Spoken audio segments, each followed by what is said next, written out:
انداز نہیں جانیں گے اور کس انداز سے تربیت کرنی چاہیے اس انداز کو نہیں جانیں گے تو کبھی بھی اپنے مقاصد میں ہم پورے نہیں ہو سکتے ہیں، اور اس آیت پر عمل نہ کرنے کی بنا پر ہو سکتا ہے کہ ہماری آخرت میں گرفت ہو جائے۔ تو اب انشاءاللہ اس سے آگے کفار کا پھر اللہ تبارک و تعالیٰ نے تذکرہ فرمایا، چونکہ وقت قلیل ہے تو اگلے پروگرام میں انشاءاللہ اگلی آیات کی تفسیر اور اس کے بارے میں مزید باتیں بیان کی جائیں گی۔ وآخر دعوانا ان الحمدللہ رب العالمین۔ كتاب أنزلناه إليك مبارك ليدبروا آياته وليتذكر أولو الألباب۔ الحمد للہ رب العالمین والصلاة والسلام علی سید الانبیاء والمرسلین، اما بعد فاعوذ باللہ من الشیطان الرجیم، بسم اللہ الرحمن الرحیم۔ سورہ طٰہٰ کی آیت نمبر 132 تک کی تفسیر ہو گئی تھی۔ اس سے آگے اللہ نے ارشاد فرمایا، اور ہم نے آپ کو بتایا تھا کہ آپ کفار کا پھر تذکرہ اللہ تعالیٰ نے شروع فرمایا۔ وقالوا، اور وہ کافر بولے، لولا یأتینا بآیۃ من ربہ، کہ یہ جو نبی ہیں صلی اللہ علیہ وسلم یہ اپنے رب کی طرف سے ہمارے پاس کوئی نشانی کیوں نہیں لے کر آتے۔ اب یہ ایک انتہائی جاہلانہ مطالبہ تھا کہ خود نبی کریم صلی اللہ علیہ وسلم کی ذات اقدس ایک سراپا معجزہ تھی، کیونکہ آپ انہی کفار کے درمیان 40 سال تک، ابتدائی 40 سال تک رہے۔ کفار نے خود دیکھا کہ آپ نے کبھی کسی استاد کے پاس جا کر اکتساب فیض نہیں کیا۔ 40 سال کے بعد اعلان نبوت فرمایا، تو 40 سال تک کسی بھی استاد کے پاس نہ جانے والا، عمر کا اتنا بڑا حصہ گزار دینے والا، اگر معاذ اللہ وہ کسی استاد کے پاس نہ جائے آج کے دور میں تو بالکل جاہل ہی رہے گا، لازم سی بات ہے۔ کیا حکمت کی باتیں سیکھے گا؟ اگر لوگوں کے درمیان مشغول رہے بھی تو کتنی باتیں آدمی سیکھ سکتا ہے؟ کیا اتنی وسعت ذہنی 40 سال کی عمر میں پہنچ کر عام لوگوں کے درمیان میں رہ کر حاصل ہو سکتی ہے کہ پورے گورنمنٹ کا نظام بھی وہ چلا لے، پورے مطلب یہ کہ ہر اونچ نیچ کو بھی وہ دیکھ لے، لوگوں کے درمیان تمام مسائل کا فیصلہ بھی کر سکے، اور ان کو شرعی احکامات بھی سکھا سکے، پورا ایک نظام فراہم کر دے؟ ایسا ہو سکتا ہے؟ یقینی سی بات ہے کہ نہیں۔ جو آج کل بھی مطلب حکومتی مناصب پر فائز ہوتے ہیں، یہ شروع سے کتنی تعلیمات حاصل کرتے ہیں، مختلف شعبوں میں خاص طور پہ داخلہ لے کر اس میں مہارت حاصل کر کے، تب بھی اکیلا آدمی نہیں چلا سکتا، ایک باقاعدہ مشاورت ہوتی ہے، باقاعدہ ایک ٹیم ورک ہوتا ہے، تب کہیں جا کے ملک چلتے ہیں یا علاقے چلتے ہیں۔ تو آپ خود غور کریں کہ ان کو سوچنا چاہیے تھا کہ 40 سال تک ہمارے درمیان ایک شخص رہا، اس نے کسی بھی استاد سے اکتساب فیض نہیں کیا، وہ مطلب ذہین لوگوں کی مجلسوں میں سیکھنے کی نیت سے جا کر نہیں بیٹھا، اس کے باوجود 40 سال کے بعد وہ اعلان کر رہا ہے نبوت کا، اور ایسا فصیح و بلیغ کلام کر رہا ہے کہ جس میں بڑے بڑے فصحائے عرب بھی عاجز آ گئے۔ تو یقینی سی بات ہے کہ اس کو کسی اور نے سکھایا ہے، اس کی تربیت کسی اور ہی تربیت گاہ میں ہوئی ہے، تو یہ یقیناً اللہ کا بھیجا ہوا بندہ ہے۔ لیکن نہیں، اسی طرح مسلسل قرآن کا نزول ہو رہا ہے۔ اگر نبی کریم صلی اللہ علیہ وسلم ان کے درمیان تھے تو وہ تو نبی کے کلام 40 سال سے سن رہے تھے، تو نبی کا کلام 40 سال سے سننے کے بعد جب اچانک اس میں نئی تبدیلی آئی اور ایک اور ہی نیا فصیح و بلیغ کلام سرکار بیان فرمانے لگے، تو انہیں سوچنا چاہیے تھا کہ اگر یہ نبی نہ ہوتے تو ان کے کلام میں تبدیلی کیوں آئی، 40 سال کے بعد کیوں آئی؟ 40 سال کے اندر بھی یہ اسی طرح فصیح و بلیغ، مزید فصیح و بلیغ کلام کر سکتے تھے، لیکن اب جو یہ کلام کر رہے ہیں یہ سابقہ کلام سے بالکل جدا گانا ہے، کیونکہ وہ مخلوق کا کلام تھا، ہمارے نبی کریم کا کلام تھا، اور یہ خالق کا کلام ہے۔ خالق کے کلام کی فصاحت و بلاغت، اس کی سلاست و روانی، اس میں پوشیدہ مستقبل اور ماضی کی خبریں، یہ انسان کے بس کی بات نہیں تھی کہ وہ اس میں پیدا کر سکے، یقیناً یہ کسی اور کا کلام ہے۔ تو یہ کہ دو ایسی بڑی بڑی عظیم نشانیاں، اور اس کے علاوہ پھر جو معجزہ انہوں نے طلب کیا، نبی کریم صلی اللہ علیہ وسلم نے بے شمار معجزات دکھائے، جسے کہ اعرابی سرکار کی خدمت میں حاضر ہوئے کہنے لگے کہ اگر آپ اس درخت کو اپنے پاس بلا لیں تو میں آپ پر ایمان لے آؤں گا۔ اب نبی کریم صلی اللہ علیہ وسلم کی شان اقدس دیکھیے کہ باعطائے الہی اللہ تعالیٰ نے آپ کو کتنا خود مختار بنایا تھا کہ آپ نے اس اعرابی سے فرمایا کہ اچھا اس کے پاس جاؤ، اس کو جا کر کہو کہ تمہیں رسول اللہ نے بلایا ہے۔ اب ایک ہے نبی کا فرمانا اور نبی کا کسی چیز کو بلانا، ایک ہے ایک عام آدمی جو بالکل مطلب فاسق ہے، فاجر ہے، اسے شرع احکام ابھی معلوم نہیں ہے، وہ کچھ بھی نہیں جانتا ہے، فسق و فجور میں مبتلا ہے، اس سے یہ کہنا کہ جا کر اس درخت کو کہو، تو نبی اگر چاہے تو اس طریقے سے اپنے معجزے کا ظہور ایک اس طرح اعرابی کو سبب بنا کر بھی کر سکتا ہے۔ اب وہ اعرابی گئے، جا کر کہا کہ تمہیں نبی نے بلایا ہے۔ اب زبان اعرابی کی، قول اعرابی کا، لیکن حکم نبی کا ہے۔ وہ درخت چلتا ہوا آیا، راوی کہتے ہیں کہ وہ درخت دائیں ہوا بائیں ہوا، اپنی جڑیں زمین سے نکالی اور چلتا ہوا باقاعدہ بارگاہ رسالت میں حاضر ہو کر سجدہ ریز ہو گیا۔ سرکار نے پھر اس اعرابی سے فرمایا اب اس کو کہو کہ واپس اپنی جگہ پہ جا کے لگ جائے۔ اس نے پھر اس کو کہا، وہ جا کے پھر دوبارہ اپنی جڑیں اس نے زمین میں ڈالیں، زمین برابر ہو گئی، تو پھر وہ ایمان لے آئے تھے اعرابی۔ تو آپ یہ غور فرمائیں کہ نبی کریم صلی اللہ علیہ وسلم نے ایک نہیں سینکڑوں معجزات ہیں۔ الخصائص الکبریٰ، علامہ جلال الدین سیوطی رحمۃ اللہ علیہ کی کتاب ہے الخصائص الکبریٰ، ہے تو عربی کتاب میں، اس کے تراجم آپ کو مل جائیں گے۔ یہ کتاب آپ ضرور مطالعہ فرمائیے، بہترین، اس میں تمام انہوں نے معجزات تقریباً نبی کریم کے جمع فرمائے ہیں،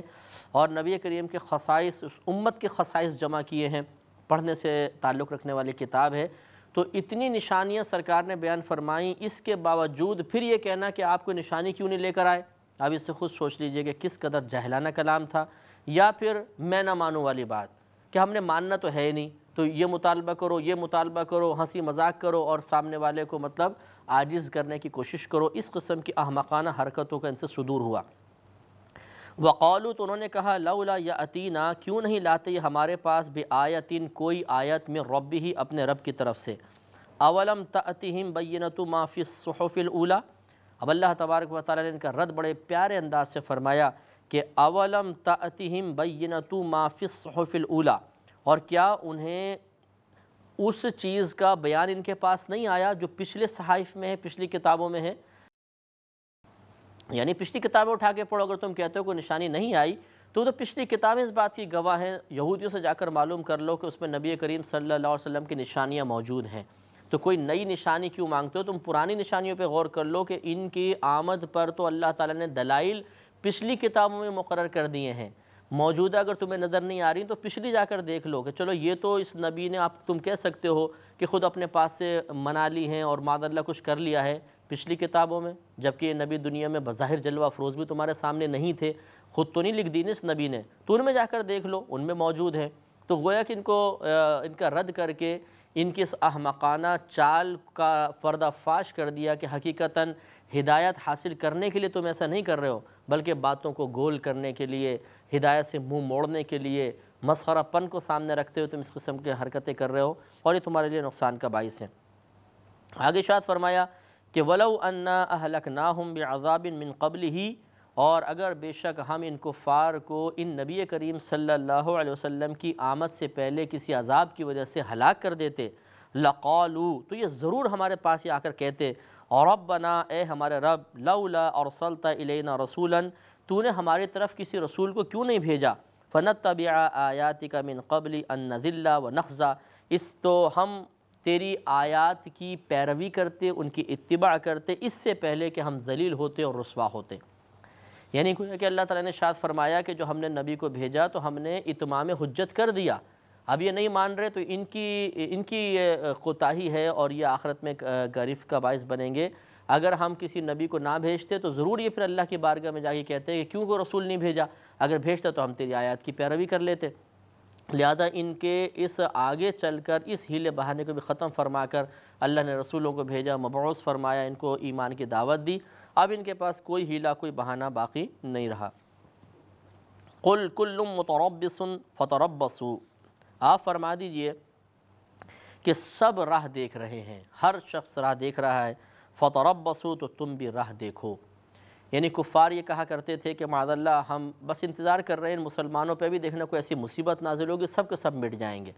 تو یہ شان نزول ہے اس کا۔ تو اس پر پھر اللہ تعالیٰ نے آیت نازل فرمائی، قل، اے حبیب آپ فرما دیجئے کہ کل متربص، ہر ایک انتظار کر رہا ہے، دیکھ رہا ہے، فتربصوا، تو تم بھی دیکھو،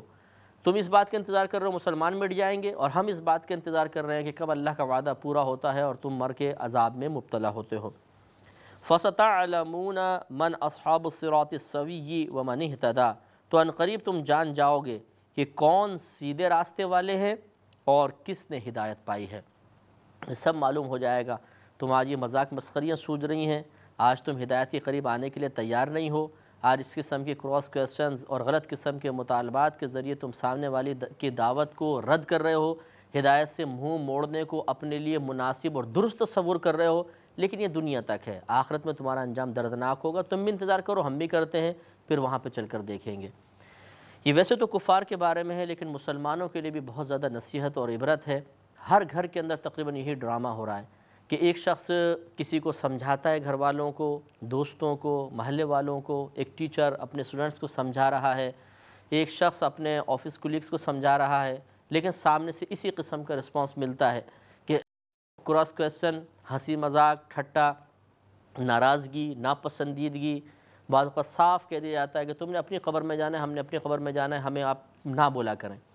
گویا کہ اتنی یعنی ہدایت کے حصول سے بیزاریت پیدا ہو چکی ہے، اللہ تعالیٰ کی طرف دعوت دیے جانے کو اتنا قبیح اور برا محسوس کرتے ہیں کہ سامنے والے کے زبان سے نکلنے والے جملے بھی دل پر تیر کی طرح لگتے ہیں، اور انسان چاہتا ہے، مسلمان یہ چاہتا ہے کہ خاموش ہو جائے سامنے والا، مجھے اللہ کی طرف نہ بلائے، رسول کی طرف نہ بلائے، اور تکبر اتنا بڑا کہ دوسرے کی ہدایت دینے کو اپنے لیے باعث ذلت تصور کرتے ہیں کہ اچھا اس نے مجھے گناہگار سمجھا، اس لیے مجھے سمجھا رہا ہے، مجھے کیوں سمجھایا؟ تو اتنا تکبر اعلیٰ ہوتا ہے کہ پھر سامنے والے کی نصیحت بڑی بری محسوس ہوتی ہے، اور باوجود کثرت گناہ کے، باوجود غلط کاموں میں مشغول ہونے کے یہ سمجھتے ہیں کہ ہمیں تنقید نہ کی جائے، کوئی برائی بیان نہیں کیا جائے، ہم سب سے اچھے ہیں، سب سے اعلیٰ ہیں، سب سے فوق ہیں۔ لہٰذا نفس اسی وجہ سے بیزاریت محسوس کرتا ہے کہ جب وہ اپنے آپ کو درجہ کمال پر محسوس کرتا ہے، درست اور حق تسلیم کرتا ہے، اس وقت کسی کی نصیحت اس بات کو ثابت کرتی ہے کہ تم اس درجہ کمال پر نہیں ہو جو تم نے سمجھا، اور نفس کو یہ بات کبھی محبوب نہیں ہوتی کہ وہ کمال کے درجے سے اتر کے نیچے درجے پر آ جائے، لہٰذا وہ اپنے درجہ کمال کو باقی رکھتا ہے۔ اب باقی رکھنے کے ساتھ اور پھر نصیحت بھی درست ہو، یہ کیسے ہو سکتا ہے؟ دو میں سے ایک ہوگا، نصیحت صحیح تو آپ درجہ کمال پر نہیں، اگر آپ درجہ کمال پر ہیں تو سامنے والے کی نصیحت غلط، تو بس پھر یہ اس چیز کا انتخاب ہو جاتا ہے کہ خود کو اس درجہ کمال پر رکھیے اور سامنے والے کی نصیحت کو غلط قرار دے دیجئے، تو یا تو اس کی بات کو غلط کہہ دو، یا اس کی بات نہ مانو، یا ایسے جملہ طنز بھرا اور ایسا زہر میں بجھا ہوا کہہ دو کہ سامنے والے کا دل بجھ جائے اور آئندہ وہ یہ جرت نہ کر سکے کہ حضرت کو سمجھائے۔ لہٰذا بعض اوقات تو ایسا ڈانٹ کر، ڈپٹ کر، جھڑک کر، ناراضگی کا، ناپسندیدگی کا اظہار کر کے بولا جاتا ہے کہ سامنے والا بالکل مایوس ہو کے ہدایت دینا چھوڑ دیتا ہے، اور جب وہ ہدایت دینا چھوڑ دیتا ہے، اللہ کے پیغام کو دینا چھوڑ دیتا ہے، تب اس شخص کا نفس سکون پاتا ہے، مزہ آتا ہے اور پرسکون ہو جاتا ہے، اچھا پھر ٹینشن دور ہوا۔ یہ ٹینشن دور نہیں ہوا، ٹینشن تو ابھی بڑھے گا، یہ برود قیامت ہوگا، موت کے وقت ٹینشن بڑھے گا، قبر کے اندر بڑھے گا، برود قیامت بڑھے گا، جب قیامت میں تشریف لائیں گے اس قسم کے حضرات جو آج ہدایت کو شدید ناپسند کرتے ہیں، اور وہاں پر ہدایت دینے والا اعلیٰ مراتب پر فائز ہوگا، اس کو عزت ہوگی، اس کو عزت دی جا رہی ہوگی، فرشتے اس کے ناز اٹھا رہے ہوں گے، اسے اللہ تعالیٰ نے اعلیٰ مقام پر بٹھایا ہوگا، اس وقت پہ پوچھا جائے گا کہ اب بتائیے کہ جس شخص کو آپ نے دنیا میں ذلیل کیا تھا، جس کی شکل سے آپ کو نفرت ہو گئی تھی، جس کی باتیں آپ کو بری محسوس ہوتی تھیں، جس کی باتیں آپ کے نفس پہ گراں گزرتی تھیں، جس کے بارے میں آپ یہ گمان کرتے تھے کہ یہ مجھے ذلیل کر رہا ہے، مجھے بے عزت کر رہا ہے، میرے پر تنقید کر رہا ہے، مجھے کیوں سمجھا رہا ہے، آج دیکھ لیجئے کہ اس کی عزت کہاں ہے اور آپ کہاں ہیں۔ تو پھر وہ پچھتاوا ہوگا، اور پھر انسان جو ہے وہ چاہے گا کہ کاش وہ مجھ پہ اب نگاہ کرم کرے، اب مجھے اپنے قریب بلا لے، اب مجھے اپنے ساتھ رکھ لے، لیکن یہ تو پھر وہی جانوروں والی حرکت ہو گئی کہ جانور بھی انجام پر نگاہ نہیں رکھتا، جب وہ برے انجام میں مبتلا ہو جاتا ہے پھر اس کو احساس شعور بیدار ہوتا ہے کہ مجھے ایسا نہیں کرنا چاہیے تھا۔ لہٰذا الحمدللہ مشرف المخلوقات ہیں، ہمیں کفار کی اس صفت کو دور کرنا چاہیے۔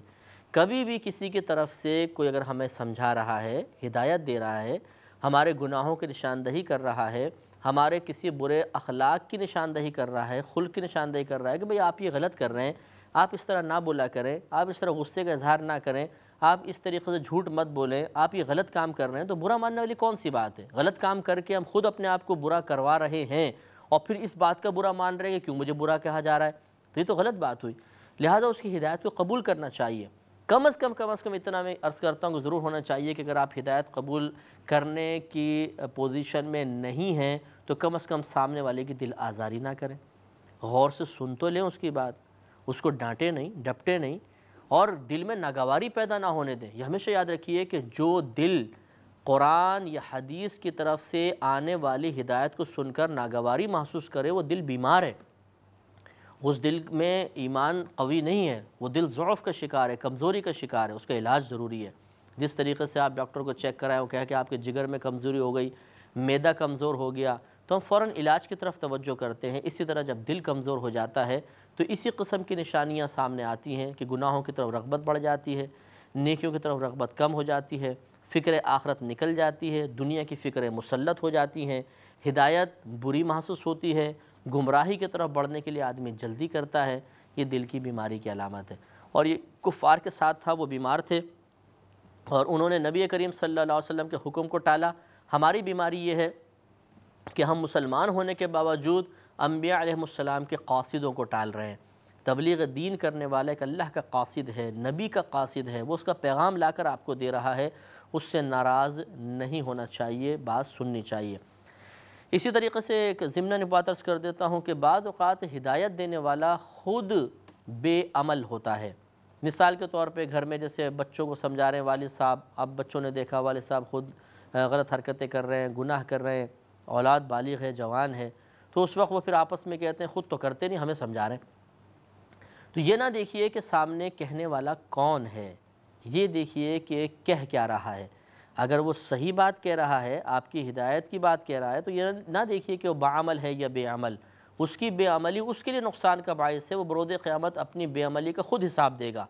آپ کو اگر وہ صحیح بات سمجھا رہا ہے تو آپ کو اس کو تسلیم کرنا چاہیے، اسے ایکسیپٹ کرنا چاہیے، قبول کرنا چاہیے، آپ کو ماننا چاہیے کہ آپ درست کہہ رہے ہیں۔ یہی آدمی کی عظمت ہے اور کمال ہے۔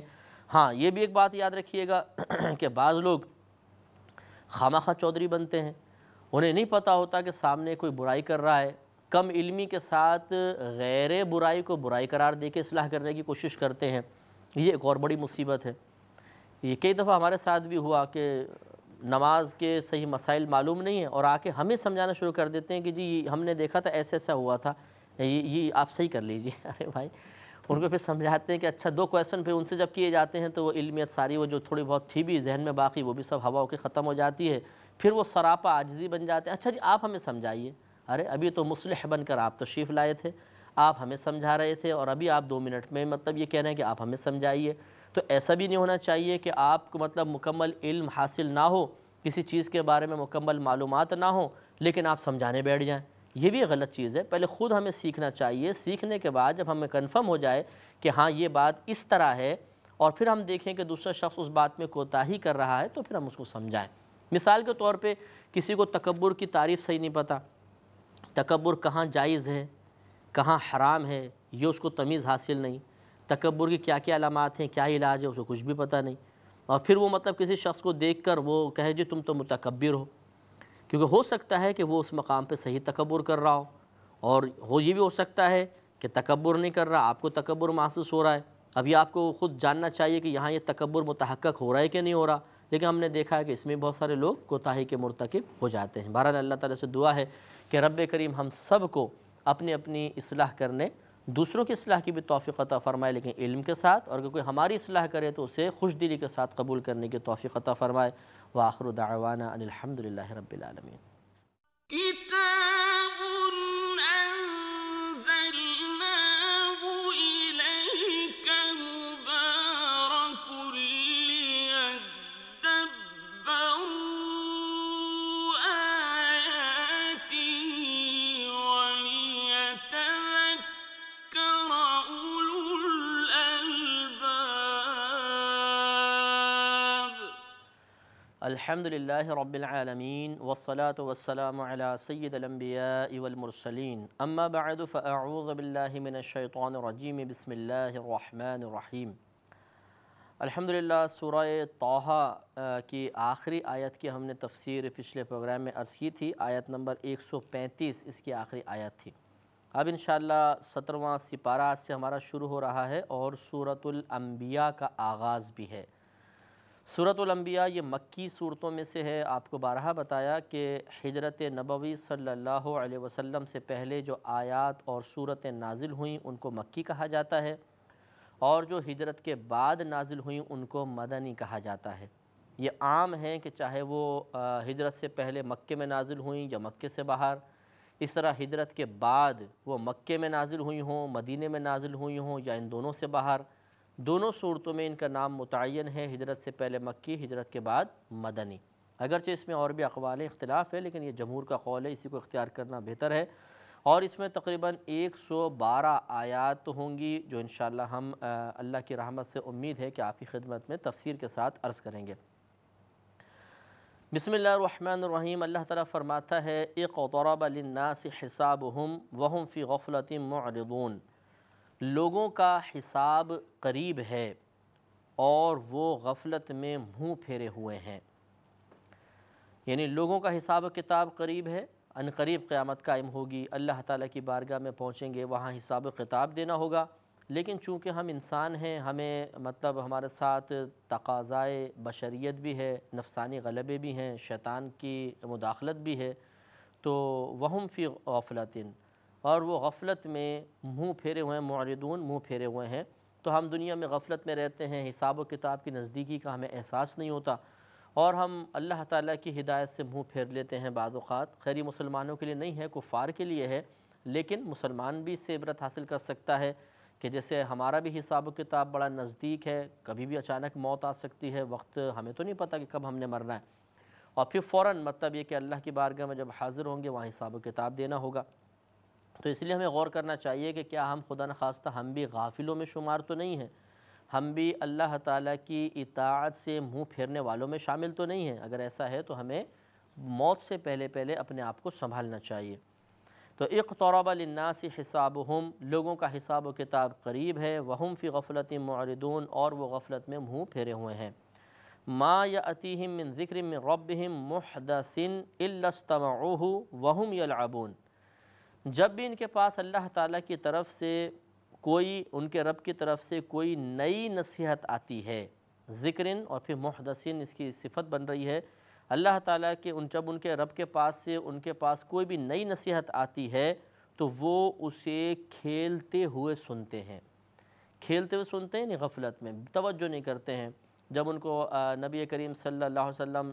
وحی جو نازل ہوئی سناتے ہیں تو کفار کا یہ اکثر دستور یہی تھا کہ وہ مذاق اڑاتے تھے اور ان باتوں کو نظر انداز کرتے تھے، توجہ نہیں کرتے تھے، اور ان کا مقصود ایک تو خود اس سے ہدایت حاصل نہ کرنا تھا، اور دوسرا دوسروں کے دل میں غفلت پیدا کرنا تھا تاکہ دوسرے بھی ان کی باتیں غور سے نہ سنیں، کیونکہ جب ایک آدمی آپ کو بات کہہ رہا ہے، آپ سنجیدگی سے غور سے سن رہے ہیں،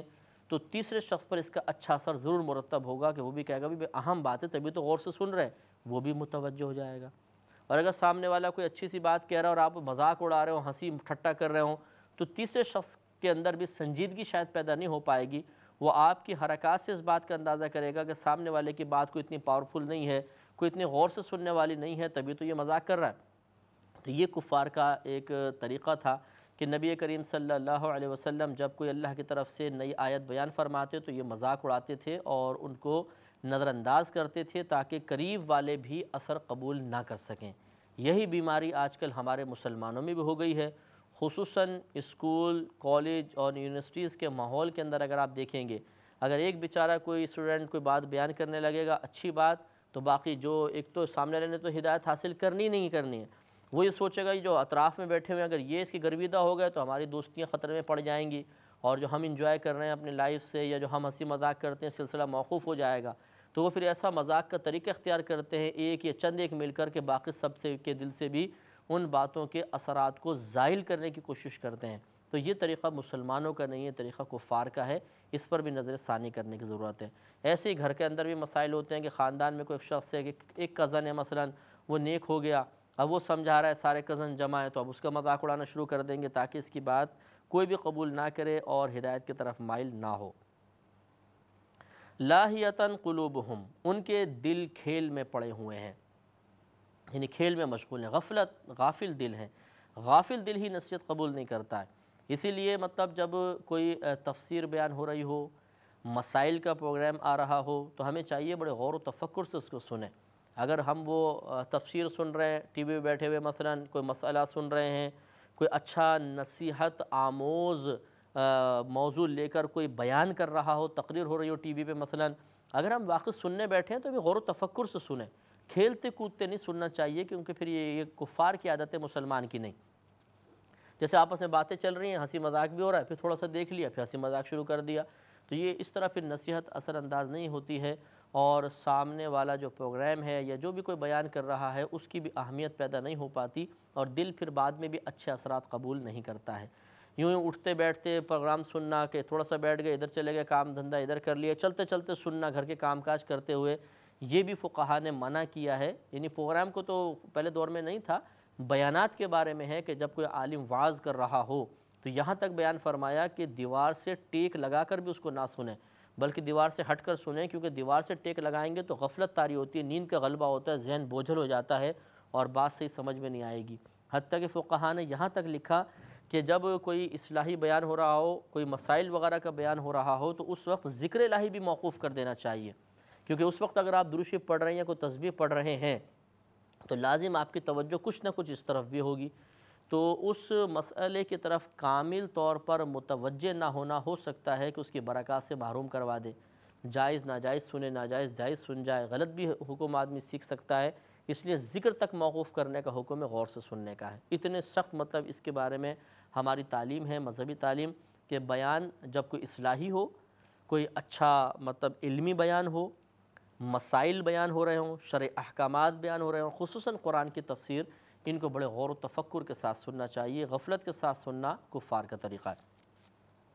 وَأَسَرُّ النَّجْوَى الَّذِينَ ظَلَمُوا، اور ظالموں نے آپس میں خفیہ مشاورت کی۔ اثر النجوہ، انہوں نے اثر آنے ہوتا ہے یعنی پوشیدہ کیا انہوں نے اپنی مشاورت کو، الذین ظلموا، وہ جنہوں نے ظلم کیا۔ وہ مطلب اللہ تعالیٰ نے ان کی جو خفیہ مشاورت تھی، جو آپس میں چپکے چپکے باتیں کرتے تھے، یہ سب کو منکشف فرما دیا۔ قرآن ایک ایسی عظیم کتاب ہے کہ جو غیب کی خبریں دیتی ہے، تو ان کا پوشیدہ طور پہ مشاورت کرنا بظاہر نبی کریم کے سامنے نہیں تھا، لیکن اللہ نے بتا دیا کہ انہوں نے ایسا کیا، اور اس کو بیان بھی کر دیا۔ وہ خفیہ مشاورت کیا تھی کہ هل هذا الا بشر مثلکم، کہ یہ جو نبی ہیں تو تم صرف تمہاری مثل ایک بشر ہی ہیں، ایک انسان ہی ہیں۔ تو یہ گویا کہ اس طرح وہ کر کے اطمینان قلب پیدا کر رہے تھے کہ ہمارا اطاعت نہ کرنا حق بجانب ہے، کہ تو ہماری طرح انسان ہے، اپنی طرح انسان کی کون اطاعت کرے گا، کون اس کا کہنا مانے گا۔ گویا کہ وہ چاہتے تھے کہ فرشتے نازل ہوں، ان پر ہی ایمان لے کر آئیں، یا کوئی اور ہونا چاہیے ہماری مثل بشر۔ تو یاد رکھیں کہ قرآن کی جا بجا آیات سے ثابت ہے، اور یہ عقیدہ مسلمہ ہے کہ تمام انبیاء علیہ السلام لباس بشریت میں تشریف لائے، تمام کے تمام بشر تھے۔ اگر کوئی نبی کی بشریت کا انکار کر دے تو کافر ہو جائے گا۔ تمام انبیاء علیہ السلام بشر تھے، ہمارے نبی بھی بشر ہیں، اور بشریت، لیکن ان کی بشریت ایسی تھی کہ جو ہماری بشریت سے کامل ہے، اکمل ہے۔ ہم بھی بشر ہیں، وہ بھی بشر ہیں، لیکن بشر بشر میں فرق ہوتا ہے۔ ان کی بشریت کامل ترین، ہماری بشریت میں نقص ہے، ناقص بشریت ہے، لہذا وہ ہماری مثل اس انداز سے نہیں ہے کہ جیسا مطلب گمان ہم یوں کریں کہ جی وہ بھی کھاتے پیتے ہیں، ہم بھی کھاتے پیتے ہیں، اور وہ بھی انہوں نے بھی شادی کی، ہم نے بھی شادی کی، وہ تجارت کرتے ہیں، ہم بھی کرتے ہیں، تو ہماری طرح ہو گئے۔ نہیں، یہ بظاہر اعمال میں مماثلت آپ کو نظر آئے گی، لیکن ان کا ہر عمل ہمارے عمل سے افضل اور اعلیٰ ہے، ان کی بشریت کامل اور اعلیٰ ہے۔ چنانچہ نبی بشر تو ہیں، لیکن اگر ان کی بشریت کو بنظر حقارت کے ساتھ دیکھا جائے، توہیناً اس کا تذکرہ کیا جائے، تو اب نبی کو توہیناً بشر کہنا کفر ہو جائے گا۔ تو نبی بشر ہیں، نبی کو بشر تسلیم کرنا فرض، نبی کو بشر کہنا جائز، کہ وہ بشر ہیں، لیکن اگر آپ انداز تھوڑا بدل لیں گے، تحقیری انداز کر لیں گے، تو پھر یہ کفر تک جا پہنچے گا۔ جیسے انہوں نے کیا کہ کیا ہے وہ ہماری طرح بشری تو ہے، تو نبی کریم کے بشریت کو معمولی سمجھ کے کہا، یہ کفر تھا۔ اب مطلب یہ کہ اب جب بشر ہیں تو وہ کلام تو بڑا فصیح و بلیغ کر رہے ہیں، اعتراض پیدا ہوتا تھا کہ کلام ایسا فصیح و بلیغ جو کسی بشر کا کلام لگتا ہی نہیں ہے، تو اب کیا کریں؟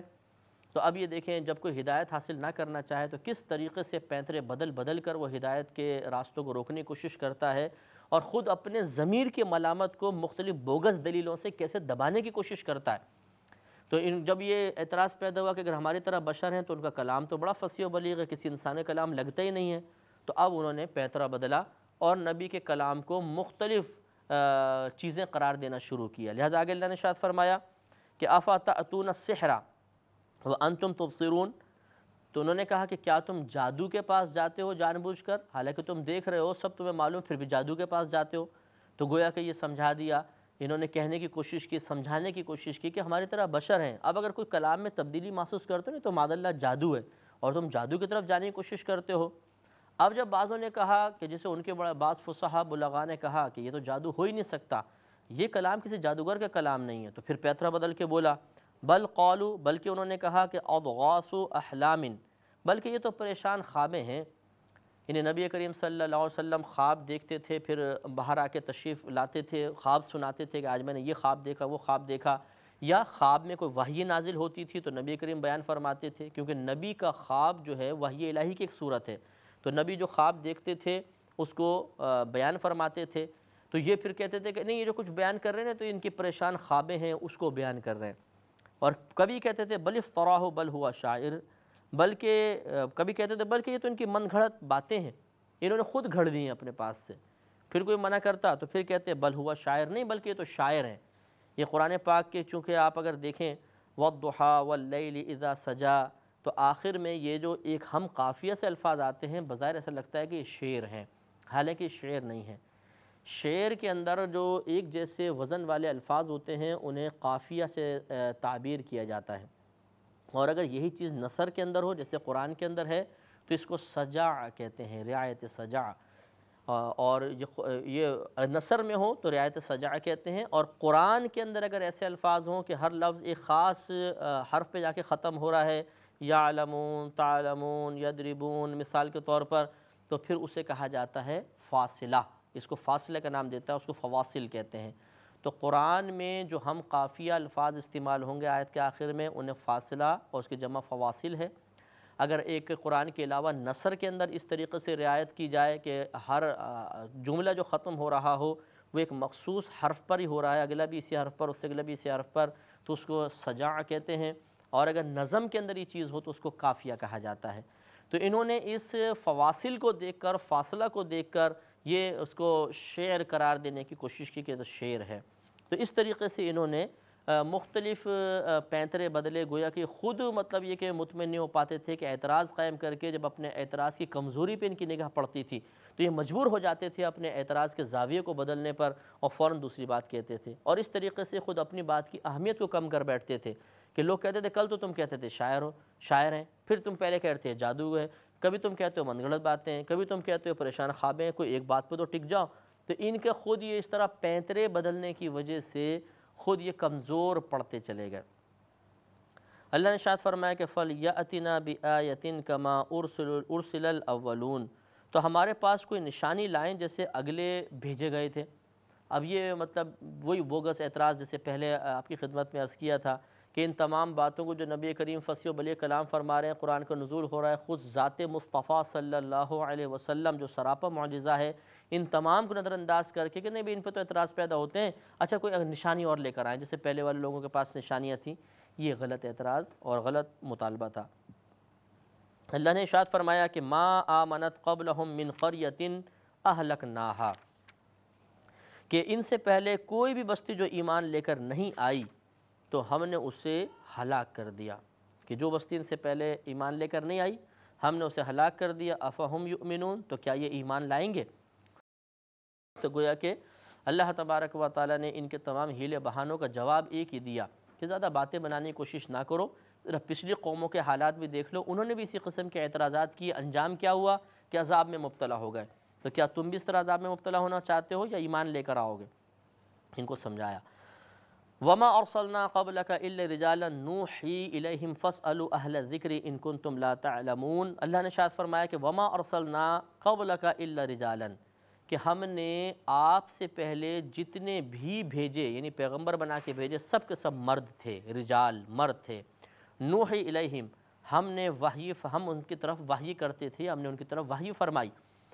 تو یہ سمجھا دیا کہ اس سے پہلے بھی ان سے ذرا معلوم کرو کہ جن کو یہ خود بھی مانتے ہیں، جیسے ابراہیم علیہ السلام کا بڑا مرتبہ، بڑا مقام، ان کو تمام کفار بھی ان کو مطلب بڑا تسلیم کیا کرتے تھے، تو ان سے ذرا پوچھو کہ پہلے جتنے انبیاء علیہ السلام آئے، جیسے کہ ابھی خود یہ پیچھے بات انہوں نے کفار کا قول اللہ نے نقل فرمایا کہ فَلْيَأْتِنَا بِآیَةٍ كَمَا أُرْسِلَ الْأَوَّلُونَ، تو کیا ہمارے پاس کوئی ایسی نشانی لائیں جیسے اگلے بھیجے گئے تھے، ان کے پاس نشانیاں تھیں یہ بھی لے کر آئیں۔ تو گویا کہ اگلوں کو مان رہے ہیں، ان کی نشانیوں کو تسلیم کر رہے ہیں۔ تو اللہ تعالیٰ نے فرمایا کہ اب اگلوں پہ ذرا غور کر لو کہ وہ سب کے سب کون تھے۔ سب کے سب نبی، جتنے بھی نبی اور رسول تھے سب کے سب مرد تھے، اور ہم نے ان کی طرف وحی فرمائی۔ تو اب یہ مطالبہ کرنا کہ جی یہ مرد کیوں ہیں اور یہ بشر ہماری طرح بشر ہیں، ہم ان پہ ایمان لے کر نہیں آئیں گے، یہ ایک غلط اور نامناسب رویہ ہے۔ جب ایک بات کو تم سابقہ ادوار میں کسی کے لیے درست تسلیم کر رہے ہو تو اپنے اس دور میں ایک کے لیے کیوں نہیں تسلیم کر سکتے ہو؟ اللہ تعالیٰ نے اس کی نشاندہی فرمائی۔ تو وما ارسلنا قبلک الا رجالا، اور نہیں بھیجا ہم نے آپ سے پہلے مگر صرف مردوں کو، سوا مردوں کے کسی کو نہیں بھیجا۔ نوحی الیہم، ہم وحی فرماتے تھے ان کے طرف۔ فاسألوا اہل الذکر ان کنتم لا تعلمون، تو تم اہل علم سے سوال کرو اگر تم نہیں جانتے ہو۔ تو یہود جو تھے وہ ان میں بڑے بڑے علماء تھے، ان کے پاس توریت تھی، وہ باقاعدہ مطالعہ کرتے تھے اور مطلب یہ کہ لوگوں کو پڑھ کر سناتے تھے، نبی کریم صلی اللہ علیہ وسلم کی نشانیاں بیان کرتے تھے۔ لیکن جب سرکار مبعوث فرمائے گئے تو بہرحال جیسے آپ نے بارہا سنا کہ انہوں نے توریت میں تحریفیں کر دیں اور ان تعریفوں کو بدلنے کی کوشش کی، ان آیات کو وہاں سے نکال دیا۔ تو بہرحال اللہ نے ان سے فرمایا کہ اگر تمہیں معلوم نہیں، تم نہیں جانتے ہو، تو جا کے ذرا اہل علم سے سوال کر کے دیکھو، ان سے معلوم کر لو، وہ سب تمہیں بتا دیں گے کہ پہلے جتنے آتے رہے وہ مرد آتے رہے، ان کی طرف وحی ہوتی تھی، اللہ نے بہت سوں کو آسمانی کتابیں دیں، بہت سوں کو صحائف دیے، اور ان کا بھی وہی مقصد تھا آمد کا جو ان نبی کریم صلی اللہ علیہ وسلم کی آمد کا مقصد ہے۔ اس آیت پر فصلوا اہل ذکری پہ انشاءاللہ کل ہم مزید کلام کریں گے۔ وآخر دعوانا ان الحمدللہ رب العالمین۔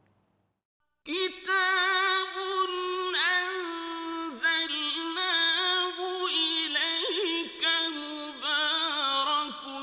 ليدبروا آياته وليتذكر أولو الألباب۔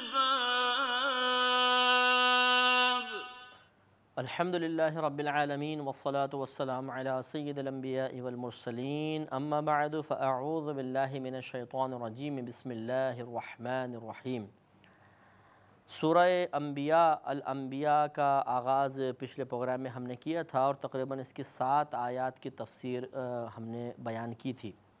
7ویں آیت میں جو ایک حصہ تھا فاسألوا اہل الذکر ان کنتم لا تعلمون، کہ تم اہل علم سے سوال کرو اگر تم نہیں جانتے ہو، اس پہ تھوڑا سا کلام مزید کرنا ضروری ہے کہ اللہ تبارک و تعالیٰ نے ایک جاہل کو اس بات کا مکلف بنایا ہے کہ اپنی جہالت کے اختتام کے لیے علماء سے رجوع کرے۔ تو جس چیز کے بارے میں انسان کو مسئلہ معلوم نہ ہو اسے چاہیے کہ وہ عالم سے جا کر معلوم کرے۔ عالم کو اللہ تبارک و تعالیٰ نے عوام کے لیے توجہ کا مرکز بنا دیا ہے کہ وہ اس کے پاس جائیں اور علم سیکھیں، لہٰذا ہمیں علماء سے رجوع کر کے رکھنا چاہیے، ان سے سیکھنے کی کوشش کرنی چاہیے، اور بہتر یہ ہوگا کہ ہم اپنی زندگی کے تمام معاملات کے بارے میں ان سے جا کر معلوم کریں کہ ہمیں مطلب کمانے میں، پیسوں کے لین دین میں، حقوق کی ادائیگی میں، پھر نماز، روزہ، حج، زکوٰۃ، وضو وغیرہ ان کی ادائیگی کے اندر کن کن امور کا خیال رکھنا ہوگا۔ جو مطلب یہ کہ بعض چیزیں ایسی ہیں وہ تو سیکھنی ہی فرض عین ہوتی ہیں، اور روزمرہ ان کے لیے مسائل کا سیکھنا لازم ہوتا ہے کہ روزمرہ وہ چیزیں آ رہی ہوتی ہیں، تو ان کے بارے میں تو باقاعدہ ہمیں علم اور تربیت حاصل کرنی چاہیے۔ اور بعض نوپید مسائل ہوتے ہیں، اچانک نیا مسئلہ کوئی پیدا ہو جاتا ہے، کاروبار میں کوئی اونچ نیچ ہو جاتی ہے، اس کا مسئلہ معلوم کرنا ہے تو خود حل کرنے کے بجائے اللہ تعالیٰ نے مکلف بنا دیا کہ ہم اہل علم سے جا کر سوال کریں۔ اہل علم سے مراد علم والا ہے،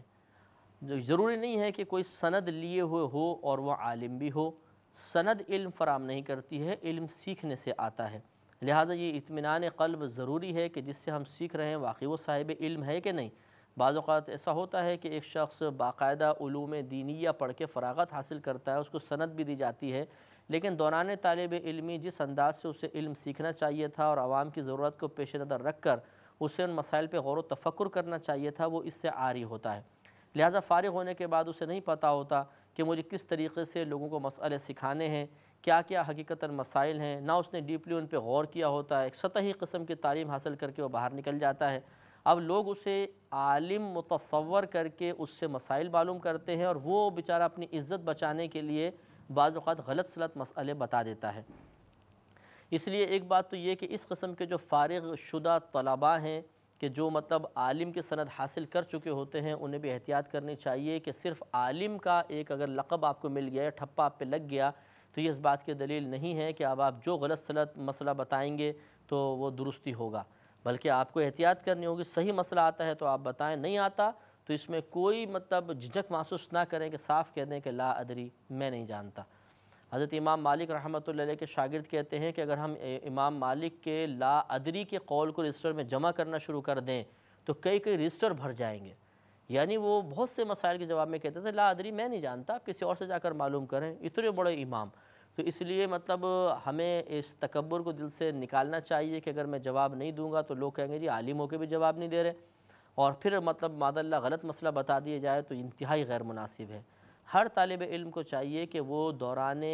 تعلیم ہی اپنے اندر اس صلاحیت کو بیدار کرتا چلا جائے کہ جس صلاحیت کی بیداری کے بعد وہ لوگوں کو مطمئن کر سکے، انہیں مسائل وغیرہ سکھا سکے۔ اور یہ اساتذہ کا بھی ہے، مطلب خصوصاً جو دارالعلوم چلا رہے ہیں ان کو چاہیے کہ وہ شروع سے ہی بچوں کی ایسی تربیت کریں، خصوصاً جو روزمرہ کے مسائل ہیں، عوامی مسائل ہیں، وہ ان کو سکھائے جائیں، یاد کروائے جائیں، ان سے بیان کروایا جائے، پھر ان سے کراس کویسچنز کر کے ان کا امتحان لیا جائے کہ یہ واقعی سمجھانے کے قابل ہیں یا نہیں۔ تب ایک بچہ باہر نکل کے قوم کی اصلاح کر سکے گا اور قوم کو صحیح مسائل سمجھا سکے گا۔ ہمارے دینی اداروں کے اندر چونکہ اس قسم کی تربیت کا فقدان ہے، لہٰذا ایک طالب علم فقہ کی تمام کتابیں پڑھتا ضرور ہے لیکن پڑھنے کے ساتھ ساتھ پیچھے بھولتا جاتا ہے، اسے نہیں پتہ ہوتا کہ میں نے کیا کیا پڑھا ہے، بھول جاتا ہے سارے مسئلے۔ پھر اگر اسے کہیں کہ ان مسائل کو بیان کر کے بتاؤ تو بیان کرنے کی اس کے اندر صلاحیت نہیں ہوتی ہے۔ پھر سمجھانے کی، بیان کرنے کا الگ بات ہے، پھر سمجھانے کا الگ چیز ہوتی ہے کہ آدمی پھر عوامی ذہنی سطح پہ اتر کے 10 قسم کے زاویوں سے 10 قسم کی صورتوں کے ساتھ اس مسئلے کو سمجھاتا ہے، تو سمجھانے کی صلاحیت نہیں ہوتی ہے۔ اب ایسا مطلب غیر تربیت یافتہ شخص آپ فارغ کر کے باہر نکال کر اور پھر اس کو بٹھا کے قوم سے کہتے ہیں آئیے اب اس سے مسئلے معلوم کیجئے، تو یہ کیسے ان کو مطمئن کرے گا، کیسے سمجھائے گا؟ نتیجہ نکلتا ہے کہ گڑبڑ پیدا ہو جاتی ہے۔ لہٰذا طبقۂ علماء سے بھی گزارش ہے کہ وہ اپنی اصلاح کرنے کی کوشش کریں اور اپنے جتنے بھی دینی ادارے ہیں ان میں ایسی تربیت کا اہتمام کریں کہ جب 7-8 سال بعد وہ بچہ فارغ ہو تو فارغ ہونے کے بعد وہ قوم کا مرجع بن سکے اور لوگ آ کے اعتماد کے ساتھ اس سے مسائل معلوم کر سکیں۔ اور یہ کوئی مشکل بات نہیں ہے، اپنے اس فرسودہ جو نظام ہمارے دینی اداروں کے اندر چل رہا ہے، ایک رسم چل رہی ہے، ایک لکیر کے فقیر ہم بنے ہوئے ہیں، اس میں تھوڑی تبدیلی کی ضرورت ہے۔ ہزارہ کتابیں ایسی ہیں، بہت سی کتابیں ایسی ہیں جن کی اب فی زمانہ پریکٹیکل لائف میں کوئی ضرورت نہیں ہے، ان کتابوں کو نکال دینا چاہیے اور اس کی جگہ تربیت کے اہتمام کو بڑھانا چاہیے، یا کوئی متبادل جو موجودہ دور کے اعتبار سے کتب ہیں ان کو شامل درس کرنا چاہیے، اور پھر مطلب یہ کہ بچوں کی تربیت کا اہتمام کر کے ایک اچھا فرد تیار کر کے ان کو باہر نکالنا چاہیے۔ چونکہ اس طرف کوئی توجہ ہی نہیں ہے، یہ لگتا ایسا ہے کہ ایک مخصوص شعبے کے لیے، ایک مخصوص دائرے کے لیے عالم تیار کر کر کے ان کے درمیان بٹھا رہے ہیں، ورلڈ لیول پہ کام کرنے کا کسی کا ذہن ہی نہیں ہے۔ لوگوں کی بدلتی ہوئی کیفیات کو نظر انداز کر کے وہی مطلب سابقہ طرز تعلیم جاری ہے جس کو لینے کے بعد جب بچہ باہر نکلتا ہے تو اس کو ایک ماحول میں اجنبیت سی محسوس ہوتی ہے، اور ہر شخص میں اتنی صلاحیت نہیں ہوتی کہ موجودہ ماحول کے ساتھ اپنے آپ کو ایڈجسٹ کر سکے۔ نتیجہ نکلتا ہے کہ عوام علیحدہ ہو جاتی ہے اور وہ اپنے ایک مخصوص دائرے کے اندر خوش رہتا ہے، نہ عوام اس سے اکتساب فیض کر سکتی ہے، نہ وہ عوام کو جا کے کچھ سکھا سکتا ہے۔ نتیجہ بربادی کے علاوہ کچھ بھی نہیں نکلتا ہے۔ اور عوام کو بھی چاہیے کہ مطلب انتخاب صحیح عالم کا ہی کریں۔ ایسے کسی عالم سے آپ معلوم کر لیں گے کہ بہت سے ایسے ہوتے ہیں جو غلط مسئلہ بھی بتا دیتے ہیں، اللہ تعالیٰ سب پر رحم نازل فرمائے، تو مستند شخص سے آپ مسئلہ معلوم کریں اور علماء کی قدر کریں، علماء کے پاس جا کے مسئلہ معلوم کریں، اپنے طور پر اپنے پاس سے مسائل کے حل کی کوشش نہ کریں کہ اس میں غلطی کے امکان بہت زیادہ ہوتے ہیں۔ اور اسی طرح اگر کوئی آپ سے معلوم کرے، اگر آپ کے پاس علم نہیں ہے، آپ عالم بھی نہیں ہیں، تو صاف منع کر دیجئے۔ بعض لوگوں کو دیکھا ہے کہ وہ جیسے 10 سال سے نماز پڑھ رہے ہیں، 15 سال سے، 20 سال سے، اب مسجد میں لوگ ان سے آ کے مسئلے معلوم کر لیتے ہیں اس اعتماد کے ساتھ کہ حضرت بہت پرانے نمازی ہیں۔ تو پرانا نمازی ہونا ایک الگ چیز ہے، لیکن پرانے نمازی ہونے کی وجہ سے علوم دینیہ بھی حاصل ہو جائیں گے، یہ کس نے کہا؟ ایسا تو نہیں ہوتا اگر آپ 25 سال سے نماز پڑھ رہے ہیں تو 25 سال کے بعد ایک فرشتہ آسمان سے نازل ہو کر دل میں یہ خیال ڈالے کہ جی چونکہ آپ نے 25 سال تک نمازیں پڑھ لیں، آپ کی سلور جوبلی ہو گئی، اللہ تعالیٰ بڑا خوش ہے، تو یہ لیجئے علم ہم ڈال دیتے ہیں دل میں، اور وہ فصیح و بلیغ کلام کرنے لگ جائے اور علوم کے خزانے اس کی زبان سے جاری ہو جائیں۔ ایسا تو نہیں ہوتا۔ اور اگر ایک 60 برس تک نماز پڑھتا رہے اور علم نہ سیکھے، وہ 60 برس بعد بھی اسی پوائنٹ پر ہوگا جس پوائنٹ پہ 60 برس پہلے تھا، وہ اس سے آگے نہیں بڑھ سکتا، کیونکہ علم سیکھنے سے آتا ہے۔ اب اس قسم کے حضرات کو میں نے خود مشاہدہ کیا مساجد کے اندر کہ یہ بھی مطلب جب یہ دیکھتے ہیں کہ لوگ میری طرف توجہ کر رہے ہیں تو نفس ایک حز اور مزہ محسوس کرتا ہے، کیونکہ توجہ کا مرکز بن جانا بڑا اچھا لگتا ہے۔ اسی لیے آپ دیکھیں روڈ پہ گزرتے ہوئے اٹھ پٹانگ حرکتیں کرنا، ہاں شور مچانا، لوگ متوجہ ہو جاتے ہیں، بڑا مزہ آتا ہے، حالانکہ کوئی بیچارے کو اہمیت حاصل نہیں ہو رہی ہے، لیکن بس صرف لوگوں کی توجہ حاصل ہوتے ہوئے نفس میں ایک لذت اور مزہ پیدا ہوتا ہے۔ اب وہ مسجد میں کسی نے مسئلہ پوچھا حضرت سے، پرانے نمازی، تو ایک مزہ آنا شروع ہوتا ہے کہ جی لوگ میری طرف رغبت کر رہے ہیں، معلوم کر رہے ہیں۔ اب اس رغبت کی کمی کو یا رغبت کے اختتام کو انسان محبوب نہیں رکھتا، کیا کرے پھر اس کے لیے؟ غلط مسئلہ بتا دو، آتا ہے نہیں آتا بول دو۔ اگر تم یہ بول دو گے کہ نہیں مجھے تو نہیں آتا تو پھر تمہارے پاس دوبارہ کوئی آئیں گے تو تم توجہ کے مرکز نہیں رہو گے۔ یہ نفس کے مشورے ہوتے ہیں، لہٰذا پھر آدمی غلط سلط مسئلہ بتا دیتا ہے اور بعض اوقات گناہ جاریہ کر بیٹھتا ہے، اتنا بڑا گناہ ہو جاتا ہے کہ حرام کو حلال، حلال کو حرام کہہ بیٹھتے ہیں اپنی جہالت کی بنا پر۔ اسی طریقے سے مسجد کی کمیٹیوں میں داخل ہو جانا اس بات کی دلیل نہیں ہے کہ آپ بہت عالم اور فقیہ بن گئے ہیں، یہ بھی بہت بڑی خطا ہوتی ہے، غلطی ہوتی ہے کہ کمیٹیوں میں داخل ہونے کے بعد وہ کمیٹی کے حضرات مسائل بتا رہے ہیں۔ اس طرح داڑھی رکھ لینا یا داڑھی میں سفید بالوں کا آ جانا یہ بھی اس بات کی دلیل نہیں ہے کہ آدمی صاحب علم ہو گیا۔ میں ہزاروں داڑھی والوں کو جانتا ہوں، بیچاروں کو الف بے بھی نہیں آتی دین کی، صرف وہ کسی وجہ سے داڑھی رکھ لی ہے، کسی ماحول سے متاثر ہو گئے، یا مطلب یہ کہ گھر میں ماحول ایسا ہے، خاندانی ماحول ایسا ہے، یا کوئی بیان سنا جوش چڑھا داڑھی رکھ لی ہے، علم نہیں سیکھا۔ تو خالی داڑھی رکھنے سے علم کوئی آ جاتا ہے؟ داڑھی کا حل بہر بال جو ہے کہ حدیث لے کے ایک آیت لے کے تو نہیں آ رہا کہ آدمی کو سب کچھ آ جائے گا۔ لہٰذا یہ زیادہ خطرناک قوم ہوتی ہے کہ داڑھی بھی ہے، بظاہر دیندار بھی نظر آ رہے ہیں اور علم بالکل صفر ہوتا ہے۔ لوگ داڑھی کو دیکھ کر رجوع کر لیتے ہیں کہ داڑھی والے شاید علم ہوگا، اب وہ سوالات کرتے ہیں تو وہ بعض اوقات غلط سلط مسائل بتا دیتے ہیں۔ تو ایسا نہیں کرنا چاہیے۔ داڑھی، سفید بال،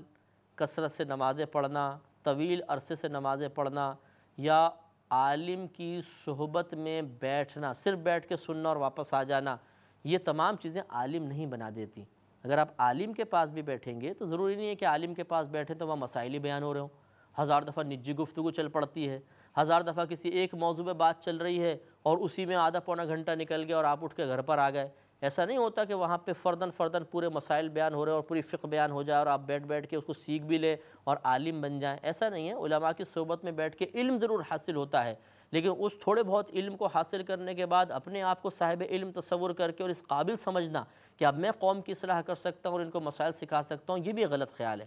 ہاں اگر آپ وہاں پہ کوئی مسئلے سیکھتے ہیں تو بعینی اس کو آگے بیان کرنے میں حرج نہیں ہے،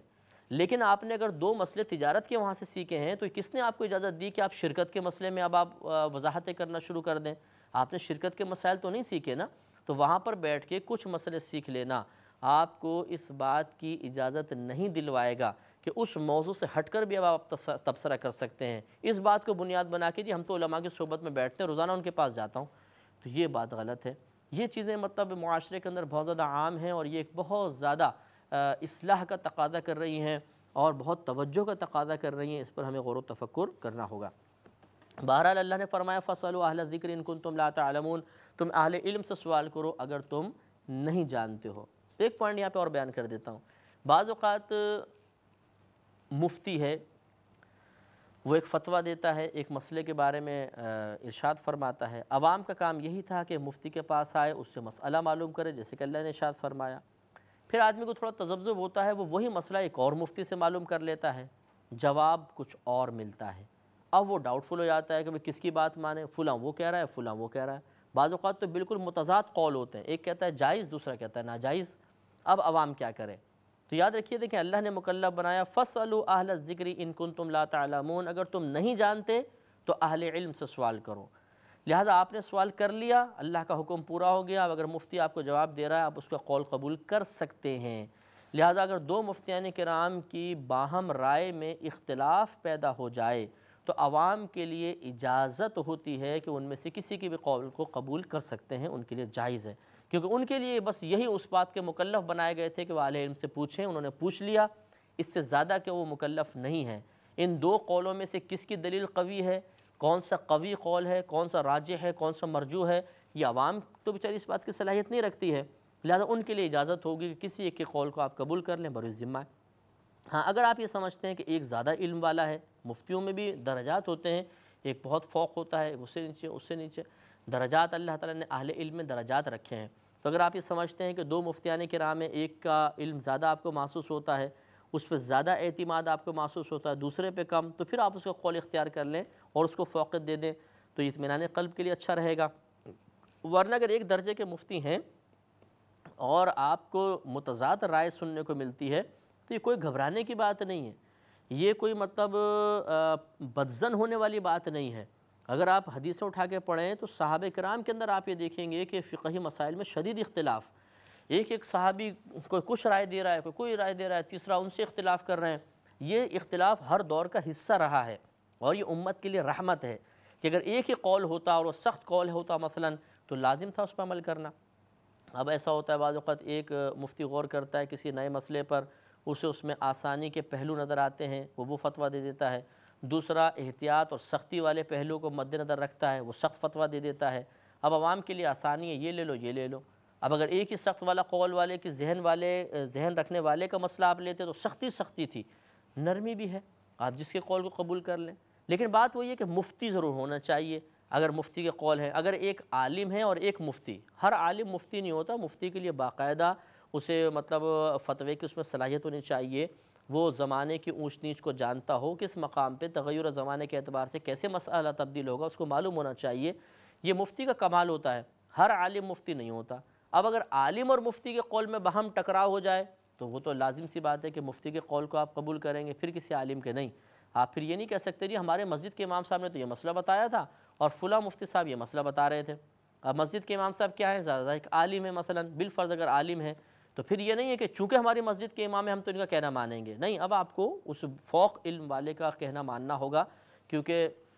الحمدللہ میری تو فتوے کی فیلڈ ہے، جتنا ایک مفتی کا ذہن وسعت کے ساتھ چیزوں کو غور و تفکر کرتا ہے اور اس کے پاس چونکہ مسائل آتے رہتے ہیں لوگوں کے، اس کا ذہن رننگ میں رہتا ہے، مسلسل مسائل پہ غور و تفکر کرتا ہے، تو اس کے قول، اس کی رائے زیادہ صائب ہوگی، زیادہ درست ہوگی، زیادہ قوی ہوگی، بمقابلہ اس کے کہ جو اتنا زیادہ لوگوں کو مسائل نہیں بتا رہا یا مسائل سے اتنا شغف نہیں ہے، اتنی اس کی مصروفیت نہیں ہے مسائل کے سلسلے میں، تو قول پھر مفتی کا ہی قبول کیا جائے گا۔ تو یہ بھی آپ ذہن میں رکھیں کہ مفتیان کرام کا اختلاف کوئی باہم لڑائی جھگڑے یا اناد کی وجہ سے نہیں ہوتا، بلکہ شرعی دلائل پر نگاہ رکھ کر ہوتا ہے۔ ایک مفتی کو ایک دلیل سمجھ میں آتی ہے، وہ اس کے مطابق فتویٰ دیتا ہے، دوسری دلیل کو بنیاد بناتا ہے، اس پہ مسئلہ نکال کے فتویٰ دیتا ہے، اختلاف ہو سکتا ہے، اس میں عوام کو اجازت ہے کہ جس کے چاہے قول کو وہ قبول کر لیں۔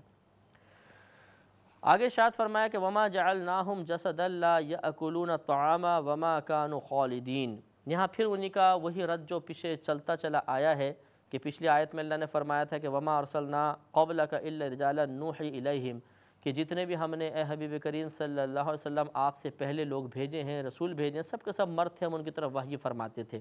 یہ کفار کے اس احمقانہ خیال کا رد ہے کہ یہ ہماری مثل بشر کیسے ہیں، یعنی یہ انسان کیوں ہیں، کوئی اور مخلوق کو اللہ نے نبی بنا کے کیوں نہیں بھیجا؟ تو ان کا رد فرما رہا ہے اللہ تعالیٰ کہ ہر دور میں مرد آتے رہے، انہی کو ہم نے وحی فرمائی ہے۔ اب یہاں پر بھی وہی رد ہے کہ وَمَا جَعَلْنَاهُمْ جَسَدًا لَا يَأْكُلُونَ الطَّعَامَ، اور ہم نے ان انبیاء کو صرف ایک ایسا بدن نہیں بنایا جو کھانا نہ کھاتا ہو، بے جان نہیں بنایا، کھانا نہ کھاتا ہو، کھانا کھاتے ہیں، وَمَا كَانُوا خَالِدِينَ، اور نہ یہ دنیا میں ہمیشہ رہیں،